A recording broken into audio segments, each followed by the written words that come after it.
Hello, my dearest dolls. So let's get right into it. Texamo was so kind as to send me this gorgeous set of brushes with everything needed to complete a look. Thank you so much, Texamo, and this tutorial is for you. That's right, every single brush that I use in this video will be one of these Texamo pink beauties. I'm just starting off by filling in my brows the standard way that I usually do. I'm using a black gel liner to do this because I wanted black brows with this look. I typically create the brow arch on both sides first to make them as symmetrical as possible. Then I'll draw a line at the bottom of the brow that extends past the head to give the illusion of a longer brow, and then connecting it back to the tail. Then I just fill them in, and then I take some kind of concealer type of product to carve them out. This is actually the Sorme brow highlighter that I'm using to carve the brow and also prime the eyes for eyeshadow. And lastly, I'll take some Mellow Cosmetics brow gel to groom the very little hair that I actually have. Now onto the fun stuff. Taking the Beauty Creations and Anette 69 palette, I'm taking the shade Dinero, using a large fluffy blending brush to take that through the crease, focusing mainly on the outer corner. I also like to use some translucent powder to sort of map out how far I want my eyeshadow to go. I'm taking the Sugarpill eyeshadow Midouri, which is a very intense pigmented emerald green, and with the same brush, I'm taking it in a similar area as the first color, only not blending quite as high.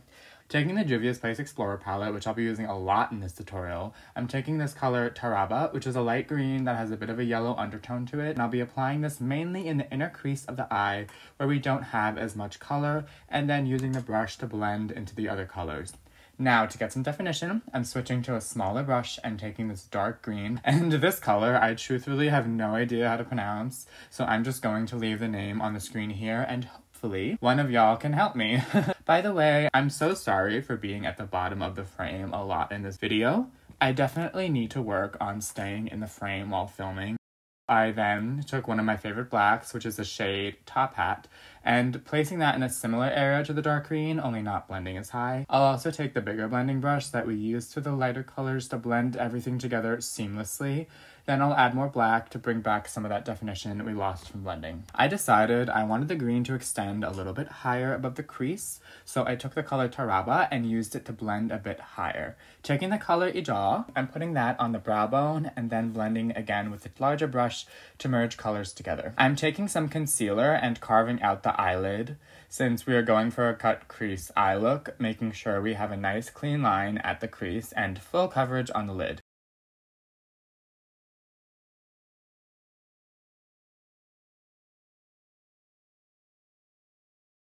Taking the color Ife, again, let me know if I'm not pronouncing that right, which is a stunning light green shimmer. I'll be putting that all over the lid where we just carved. I start with the brush to get the whole area covered and then use my finger for more color intensity. I'm also taking the color Tive, which is a dark shimmer, and placing that only on the outer half. I'm adding a wing with the Mellow Cosmetics black gel liner, my favorite gel liner of all time. I cannot recommend it enough. It is so black and pigmented and will not budge until you take it off. I applied this lovely lime green lash that I have off camera, and I applied liner to my waterline off camera as well. I'm using this KVD Beauty Super Pomade in Whiteout to add a white liner under my wing for some drama. I'm going to take that same Ija color that was used on the brow bone into the inner corner. Moving onto the face and our SFXness, I'm taking the Makeup Forever Step 1 Mattifying Primer and Benefit Porefessional Primer and applying it all over my face. Now I'm taking SFX Silicone, also known as Third Degree.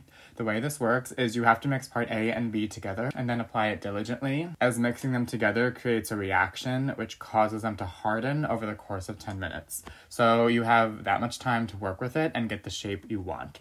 I already have one side done, and I'm just using my spatula to apply it to the other side from nose to ear. The idea is to use this to separate our beauty skin from the radioactive zombie skin that we will soon create. Now I'm taking the Too Faced Born This Way foundation, one of my favorite full coverage foundations, and applying this above the silicone line. Then I'll set the foundation with some translucent powder, and then just to give my face some shape, I'm contouring with the NYX contour palette. I always gotta chisel down my 25 head. So now taking Mehron liquid latex, I'm using a wire sponge, mainly because it's all that I had, and it kind of made things a bit difficult. I definitely recommend using a cosmetic wedge sponge that you can get at the drugstore for this. I just did not have one on hand. And I applied this to the bottom half of my face. And then I'm taking cotton rounds and shredding them. You can use a lot of household things for this. You can use cotton balls, you can use tissue. You just want to make sure you shred whatever you're using into thin layers. And then sticking it atop the liquid latex. I'm doing this process one section at a time to make things easier, and then using more liquid latex to apply it on top of the cotton. And this is a great way to create the look of rotting or decaying skin. We are going to allow this latex to completely dry, and then we are going to take tweezers and pull at the latex cotton complex so that we create tears. Creating some holes is fine, but try not to tear so much that it comes off the skin. We are then taking a gray colored paint, and I believe I used cream paint, but cream or water activated paint, or quite frankly any gray color would work, and applying this over our new textured skin. We are not going for perfect coverage, though we do want to cover a majority of the white for sure. I also make sure to use stippling motions rather than swiping motions to not disturb the latexed cotton underneath. I'll also be adding some green paint because we're going for sort of like radioactive green skin that matches our eyes. I also take a smaller brush and another green paint. I believe this may actually be the KVD Beauty Super Pomade in Lemmy Green because that looks like the color of Lemmy Green. Mind you, this was supposed to be a Halloween tutorial, you guys. Like, I filmed this in October, but got so extremely busy with other things at the end of the year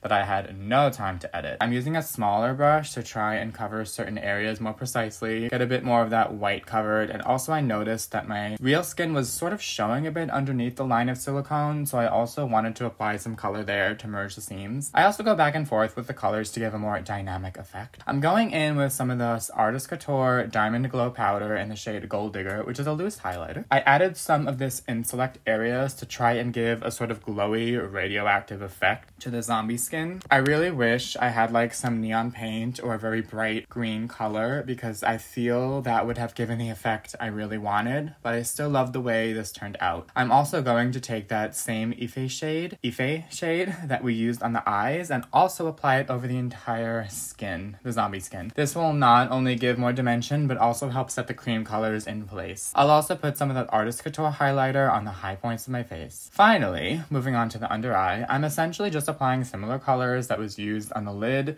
and crease using a flat blending brush for both precision and blendability. As always with looks like these, I do a ton of back and forth until I'm happy with it, which is what you see me doing. And there we are. Thank you so much for watching. Please make sure to subscribe if you like what you see.